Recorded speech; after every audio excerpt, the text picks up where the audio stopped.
اعوذ باللہ من الشیطان الرجیم بسم اللہ الرحمن الرحیم لا الہ الا انت سبحانک انی کنت من الظالمین یا حی یا قیوم برحمتک استغیث حسبنا اللہ ونعم الوکیل۔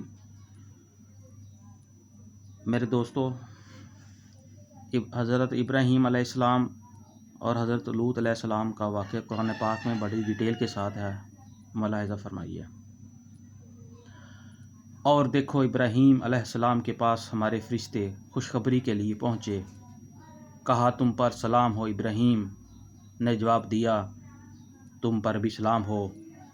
پھر کچھ دیر نہ گزری کہ ابراہیم علیہ السلام ایک بھنا ہوا بچھڑا ان کی ضیافت کے لیے لے آئے، مگر جب دیکھا کہ ان کے ہاتھ کھانے پر نہیں بڑھتے تو وہ ان سے مشتبہ ہو گئے اور دل میں ان سے خوف محسوس کرنے لگے۔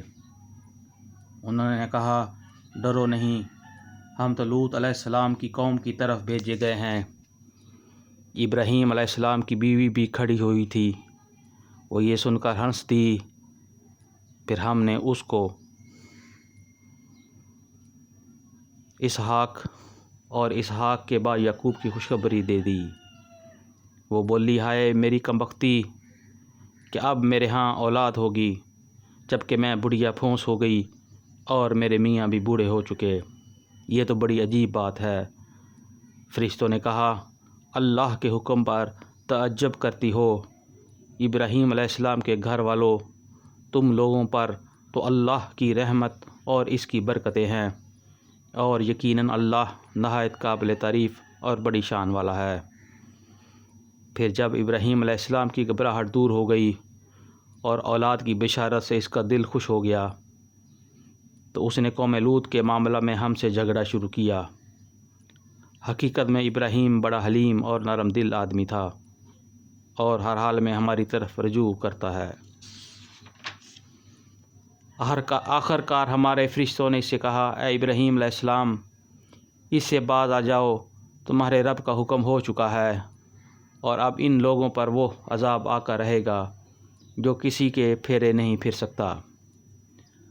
اور جب ہمارے فرشتے لوط علیہ السلام کے پاس پہنچے تو ان کی آمد سے وہ گھبرایا اور دل تنگ ہوا اور کہنے لگا کہ آج بڑی مصیبت کا دن ہے۔ ان مہمانوں کا آنا تھا کہ اس کی قوم کے لوگ بے اختیار اس کے گھر کی طرف دوڑ پڑے۔ پہلے سے وہ ایسی ہی بدکاریوں کی خوگر تھے۔ لوط علیہ السلام نے ان سے کہا بھائیو، یہ میری بیٹیاں موجود ہیں، یہ تمہارے لیے پاکیزہ تر ہیں، کچھ خدا کا خوف کرو اور میرے مہمان کے معاملہ میں مجھے ذلیل نہ کرو۔ کیا تم میں کو بھلا آدمی نہیں؟ انہوں نے جواب دیا تجھے تو معلوم ہے کہ تیری بیٹیوں میں ہمارا کوئی حصہ نہیں ہے، اور تو یہ بھی جانتا ہے کہ ہم چاہتے کیا ہیں۔